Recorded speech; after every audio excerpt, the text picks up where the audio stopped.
another myth that I often hear is they should only learn useful languages. I don't think that's probably a myth that most of us here hold. But I would just say, for me, Manx or Welsh is far more useful than Chinese, for example.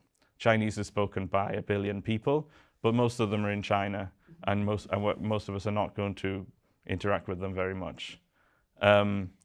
French, German, Spanish, if you're in Europe, are I would say are useful, and it's worth learning a big language in that sense that you might actually be exposed to, or might be reading something useful in, or watching something useful in.